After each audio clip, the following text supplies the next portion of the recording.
Assalamualaikum warahmatullahi wabarakatuh. Perkenalkan kami dari kelompok 5 akan mempresentasikan hasil pekerjaan dari kelompok kami, yaitu tugas mata kuliah rancangan percobaan dalam bentuk makalah yang berjudul Analisis Konsumsi Jerami Padi, Terfermentasi Isolat Bakteri Selulotik berdasarkan tingkat kandungan protein kasar pada domba ekor gemuk.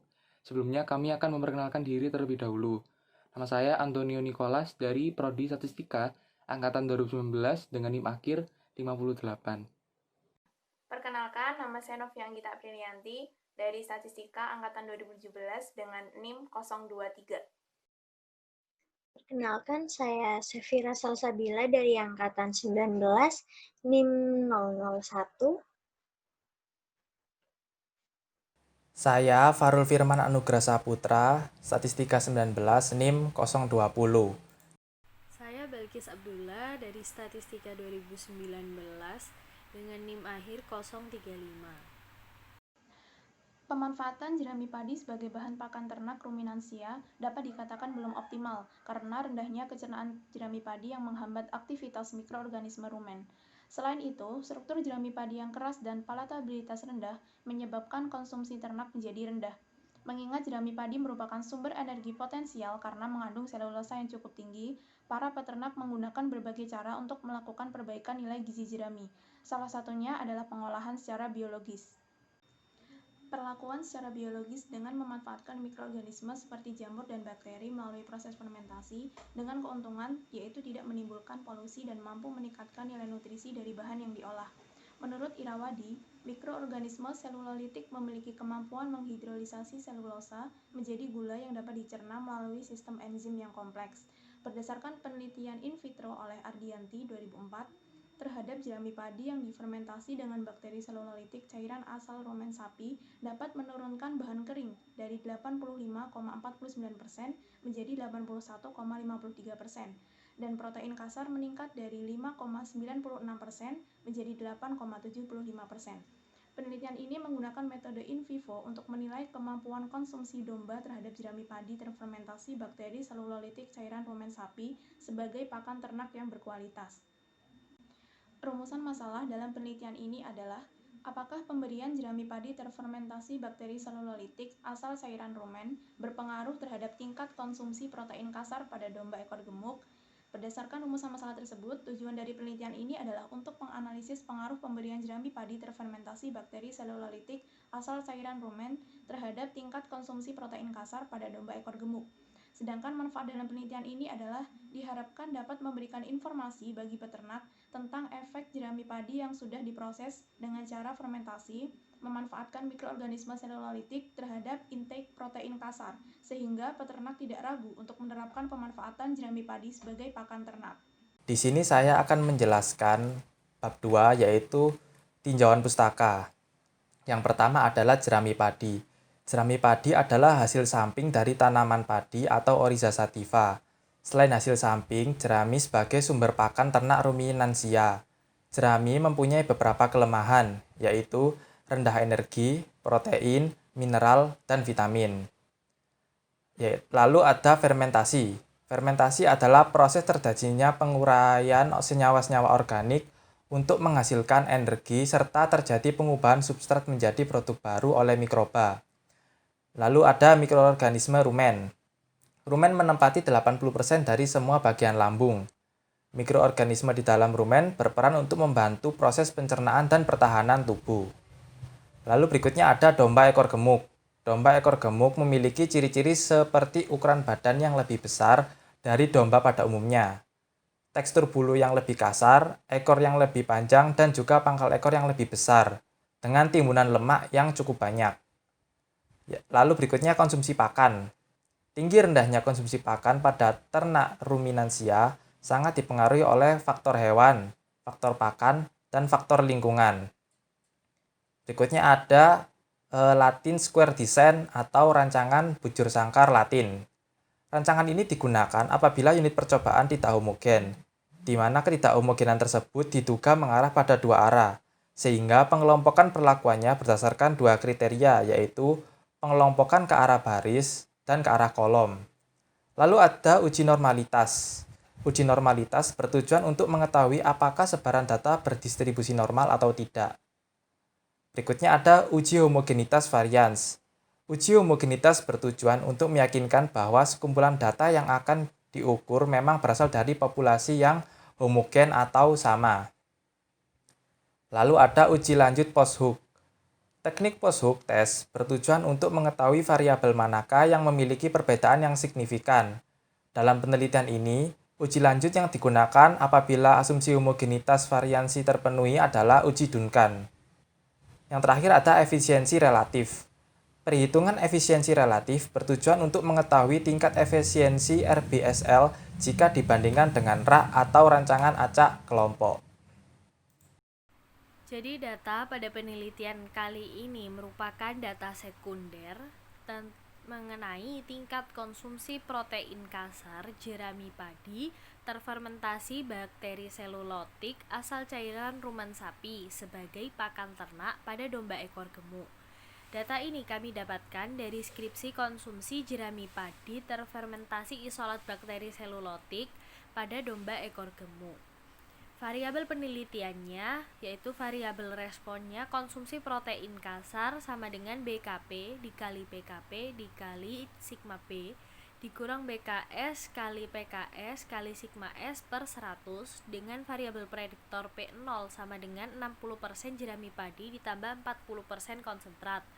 Kemudian variabel prediktor P1 yaitu 30% jerami padi ditambah 30% jerami padi fermentasi ditambah 40% konsentrat, dan variabel prediktor P2 yaitu 60% jerami terfermentasi ditambah 40% konsentrat. Langkah penelitiannya yang pertama dengan menentukan denah awal bujur sangkar dengan 3 baris dan 3 kolom.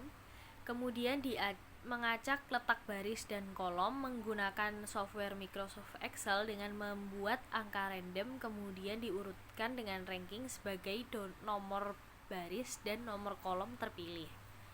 Kemudian langkah analisis data ada yang pertama menginputkan data konsumsi protein kasar berdasarkan pakan perlakuan, tingkatan umur domba, dan periode penelitian.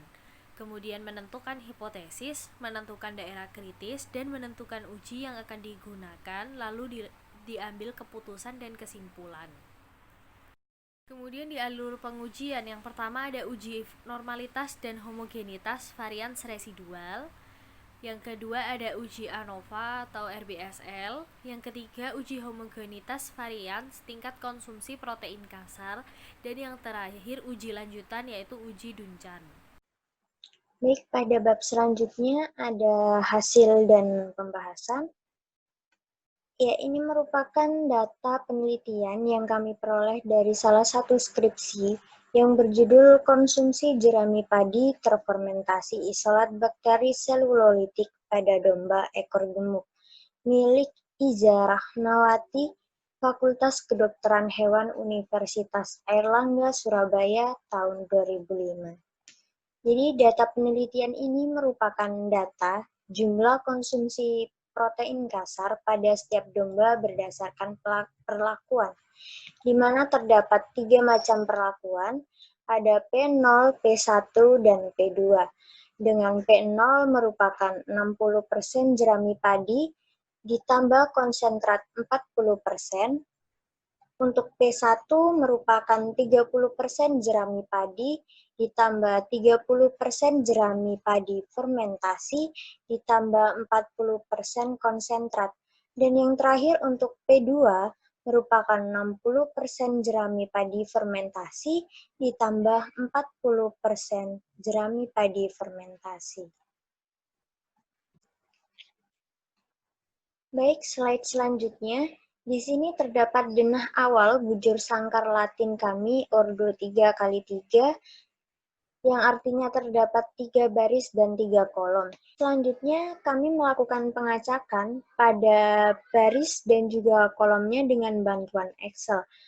Dan kami memperoleh denah rancangan bujur sangkar Latin berukuran 3x3 dengan 3 tingkat umur domba, yakni pada lajurnya atau kolom, 3 periode percobaan, yakni pada baris, dan 3 macam perlakuan yang berbeda sesuai dengan tabel yang ada pada PPT berikut. Agar pengujian menjadi sahih, maka kita melakukan uji asumsi. Yang pertama ada uji normalitas dengan perumusan H0-nya residual berdistribusi normal dan H1 residual tidak berdistribusi normal. Untuk uji yang kedua, ada uji homogenitas varians. H0-nya varians residual homogen dan H1-nya varians residual heterogen. Dengan daerah kritis, tolak H0 jika p-value lebih kecil dari tingkat signifikansi atau alfa sebesar 5%. Selanjutnya ada analisis of variance atau ANOVA. Perumusan hipotesisnya yakni yang pertama ada pengaruh perlakuan pakan. Untuk H0-nya TO1 sama dengan TO2 sampai dengan TO-R sama dengan 0 atau TO-K sama dengan 0. Untuk K berjalan dari 1 sampai dengan R dan H1-nya minimal ada 1 TO-K tidak sama dengan 0. Untuk K berjalan dari 1 sampai dengan R. Untuk yang kedua, pengaruh periode percobaan. Untuk H0-nya, alfa 1 sama dengan alfa 2 sampai dengan alfa R sama dengan 0, atau alfa K sama dengan 0, K berjalan dari 1 sampai dengan R. H1-nya minimal ada 1 alfa K tidak sama dengan 0. K berjalan dari 1 sampai R. Dan yang ketiga ada pengaruh tingkat umur domba. Dengan H0, beta 1 sama dengan beta 2 sampai dengan beta R sama dengan 0, atau beta K sama dengan 0 dengan K berjalan dari 1 sampai dengan R. Dan H1-nya minimal ada 1 beta K tidak sama dengan 0 dengan K berjalan dari 1 sampai dengan R. Dengan daerah kritis tolak H0 jika p-value lebih kecil dari tingkat signifikansi atau alfa sebesar 5%. Untuk mengetahui ada tidaknya keragaman pada tingkat konsumsi protein, maka kami melakukan pengujian homogenitas varians. Dengan rumusan hipotesisnya, H0 ialah varians konsumsi protein kasar homogen. Dan untuk H1, varians konsumsi protein kasar tidak homogen. Ya, jadi saya akan mendemonstrasikan langkah-langkah pengujian data penelitian kelompok kami dengan menggunakan software SPSS. Nah, jadi di sini sudah kami inputkan untuk data-datanya. Ini ya. Jadi tingkatan umur domba sebagai pengaruh lajur, periode sebagai pengaruh baris, kemudian juga ada pengaruh perlakuan pakan, dan juga konsumsi protein kasar sebagai variabel responnya. Nah, untuk yang perlakuan pakan ini, kami definisikan dulu values-nya sebagai berikut ini. Jadi untuk perlakuan 0, kami mendefinisikannya dia sebagai 60% jerami padi plus konsentrat 40%. Nah, untuk yang perlakuan 1 dan 2 adalah sebagai berikut ini. Nah, jadi nanti perlakuan-perlakuan ini juga dipakai untuk data penelitian kami seperti itu. Oke, jadi yang pertama kita akan melakukan uji ANOVA. Nah, langkah-langkahnya yang pertama adalah klik Analyze, kemudian pilih General Linear Model, kemudian klik yang Univariate. Nah, kemudian pada yang Dependent Variable, kita masukkan yang konsumsi protein kasar. Nah, jadi dia ini sebagai variabel responnya. Seperti itu. Nah, kemudian untuk faktor-faktornya atau pengaruh-pengaruhnya, kita masukkan semua ya, yang berdasarkan kolom, berdasarkan baris, dan juga berdasarkan perlakuan, seperti itu. Nah, jadi ini faktor-faktornya sudah ditetapkan ya, seperti itu. Nah, kemudian kita pilih model, kemudian kita pilih custom, kemudian kita masukkan semua faktor-faktornya ke dalam modelnya, seperti itu. Nah, jadi kita sudah masukkan ya ke dalam model, kemudian kita pilih OK. Maksud saya continue. Nah, jadi di dalam uji ANOVA ini, kita juga bisa mendapatkan data residualnya. Nah, jadi nanti residualnya itu akan dipakai untuk uji normalitas dan homogenitas varians sebagai uji asumsi seperti itu. Nah, langkah-langkahnya adalah kita bisa pilih save, kemudian kita pilih yang unstandardized ya pada bagian residual, bisa dicentang, kemudian kita klik continue. Nah, nanti data-data residualnya akan tersimpan di data view, jadi supaya bisa diolah nantinya. Nah, jadi kita langsung saja ya, klik OK. Nah, jadi ini sudah bisa didapatkan untuk hasil dari uji ANOVA RPSL. Nah, jadi ini untuk p-value-nya berdasarkan sumber keragaman umur domba atau pengaruh lajur ya, bisa didapatkan p-value-nya adalah 0,446. Kemudian berdasarkan sumber keragaman periode, nilai p-value-nya sebesar 0,691, dan berdasarkan perlakuan, nilai p-value-nya adalah sebesar 0,025.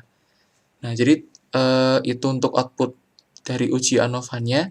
Nah, kemudian untuk data residualnya bisa terlihat ya di data view bahwa data residual dari uji ANOVA tadi bisa tersimpan di data view. Nah, selanjutnya sebagai uji asumsi untuk rancangan bujur sangkar Latin, kita akan menguji kenormalan dan kehomogenan data residual ini. Jadi pertama kita uji normalitas dulu ya. Yang pertama kita klik Analyze, kemudian kita pilih yang non-parametric test, kemudian pilih dikasih dialog, kemudian pilih yang one sample KS. Nah, jadi karena kita ingin menguji kenormalan data residualnya, kita masukkan yang residual ke test variable list. Kemudian pada test distribution kita pilih yang normal, dicentang gitu ya.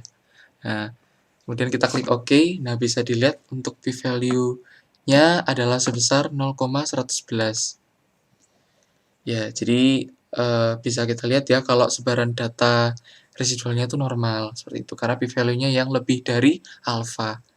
Selanjutnya kita akan lanjut ke uji asumsi yang kedua, yaitu uji homogenitas varians residual. Yang pertama kita klik Analyze seperti biasa, kemudian kita pilih Compare Means, kemudian kita pilih One Way ANOVA, kemudian yang Dependent List, karena kita ingin menguji kehomogenan data residual, kita masukkan residual ke Dependent List, kemudian untuk faktornya kita pilih yang perlakuan pakan.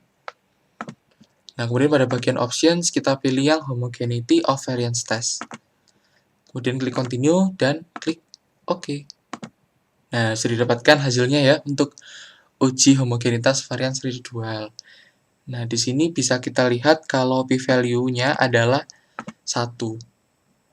Nah, jadi bisa disimpulkan juga kalau ternyata asumsi homogenitas varians untuk residual terpenuhi. Nah, jadi kedua asumsi tadi terpenuhi ya.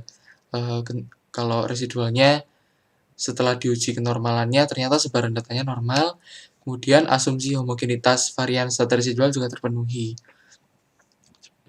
Nah, selanjutnya kita akan menguji kehomogenan data dari konsumsi protein kasar. Nah, langkah-langkahnya sama seperti yang kehomogenan data residual tadi ya untuk pengujiannya. Jadi kita klik Analyze, kemudian Compare Means, kemudian pilih One Way ANOVA. Kemudian kita cukup mengganti yang residual aja dengan konsumsi protein kasar ke dependent list-nya. Kemudian pada options masih tercentang yang tadi, homogeneity of variance test. Kemudian klik continue. Kemudian klik OK. Nah, jadi bisa didapatkan pada output-nya kalau ternyata asumsi homogenitas varians data konsumsi protein kasarnya terpenuhi ya, karena p-value-nya 0,485, berarti dia lebih dari alfa, seperti itu. Oke, nah karena asumsi homogenitas varians data responnya terpenuhi, selanjutnya kita bisa melakukan uji lanjut terhadap data konsumsi protein kasar ini, supaya kita bisa melihat respon berdasarkan perlakuan mana yang berbeda, seperti itu. Nah, langkah-langkahnya kita klik Analyze seperti biasa. Ya, jadi untuk uji ANOVA ini kita selalu pakai yang analyze terus ya. Jadi kita bisa klik yang general linear model, kemudian kita klik univariate, kemudian pada post hoc kita masukkan yang perlakuan seperti itu, kemudian karena asumsi homogenitas varians data respon terpenuhi, kita pilih yang uji Duncan. Kemudian klik continue.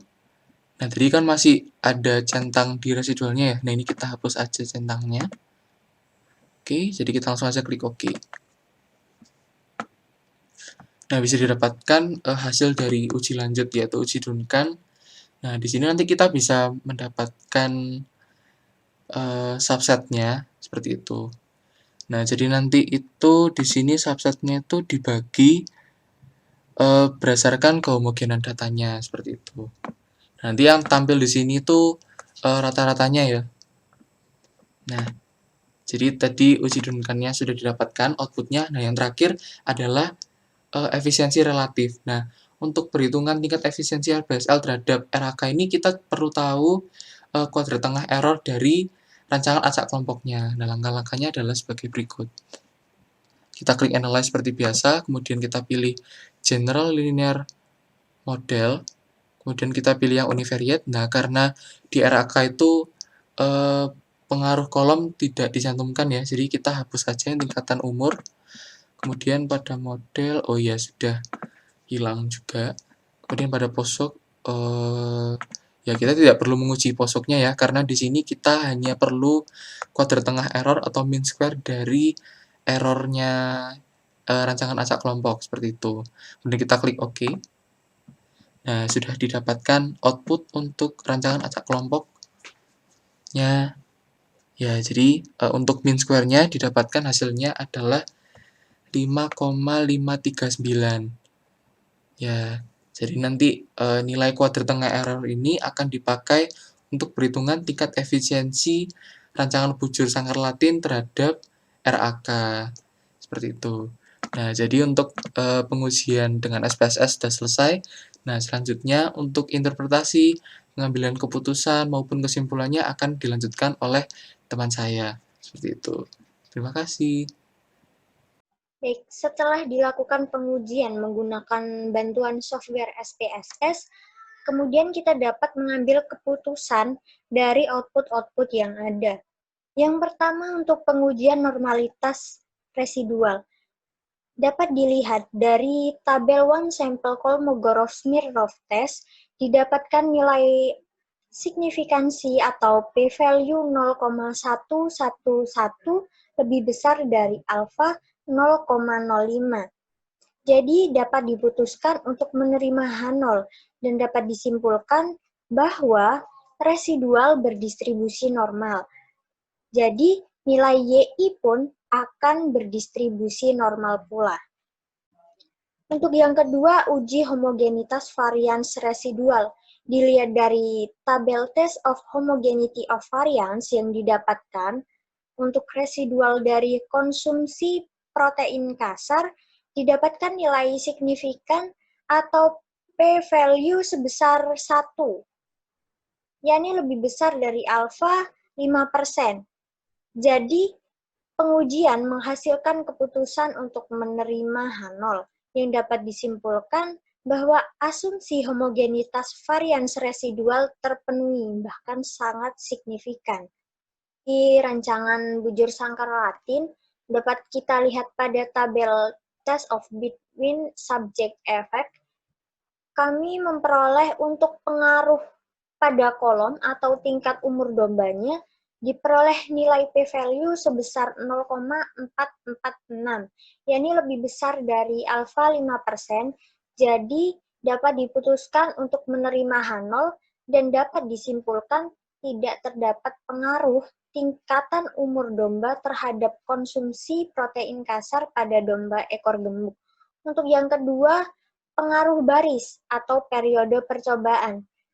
Di sini kita mendapatkan nilai p-value sebesar 0,691, lebih besar dari alfa 5%, dan dapat kita ambil keputusan H0 diterima.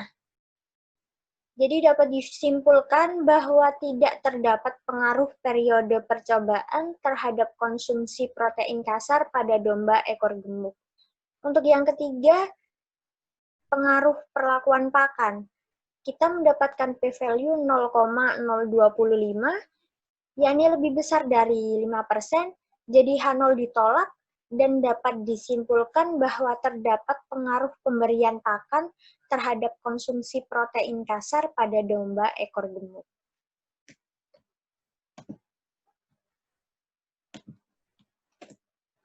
Pada uji homogenitas variabel respon dapat dilihat pada output tabel Test of Homogeneity of Variance. Kita memperoleh nilai signifikansi atau p-value 0,485, yakni lebih besar dari alfa 0,05. Jadi pengujian menghasilkan keputusan untuk menerima H0 dan dapat disimpulkan bahwa asumsi homogenitas varians konsumsi protein kasar terpenuhi. Baik, selanjutnya ada uji Duncan. Mengapa kita melakukan uji Duncan? Alasannya karena asumsi homogenitas varians sebelumnya sudah terpenuhi atau asumsi variansnya sudah terbukti sama. Maka selanjutnya kami melakukan uji Duncan. Di sini tujuannya untuk mengetahui perbedaan respon berdasarkan perlakuan. Sudah terlihat output hasil dari uji lanjutan atau uji Duncan ini terhadap tingkat konsumsi protein kasar. Di sini kita memperoleh kesimpulan yang pertama tidak terdapat perbedaan rata-rata tingkat konsumsi protein kasar antara P1 dan P2, yang mana berada pada kolom yang sama, yaitu pada subset kedua. Nah, sedangkan terdapat perbedaan P0 dengan P1 dan P2. Sehingga P0 terletak pada subset yang berbeda, yaitu pada subset 1. Dan yang kedua, kami memperoleh bahwa rata-rata tingkat konsumsi protein kasar yang terbesar itu ketika domba diberikan perlakuan pakan P2 atau P2 ini merupakan 60% jerami pada padi fermentasi ditambah 40% konsentrat. Ya, selanjutnya kami melakukan perhitungan efisiensi relatif. Tujuan dari perhitungan ini ialah untuk membandingkan tingkat efisiensi dari rancangan bujur sangkar Latin dengan rancangan acak kelompok. Di layar kita yang sebelah kanan ini sudah ada hasil output dari uji menggunakan SPSS, yakni pada tabel ANOVA dari konsumsi protein kasar setelah kolom dihilangkan atau berupa rancangan acak kelompok. Dengan perhitungan efisiensi relatif, di sini dirumuskan ER sama dengan dalam kurung derajat bebas error pada rancangan bujur sangkar Latin ditambah 1 tutup kurung dikali dalam kurung derajat bebas error pada rancangan acak kelompok ditambah 3 tutup kurung dikalikan sigma B kuadrat, di mana sigma B kuadrat ini merupakan KTE per derajat bebas error pada RBSL ditambah 3 dikalikan derajat bebas error ditambah 1, kemudian dikalikan sigma 1 kuadrat.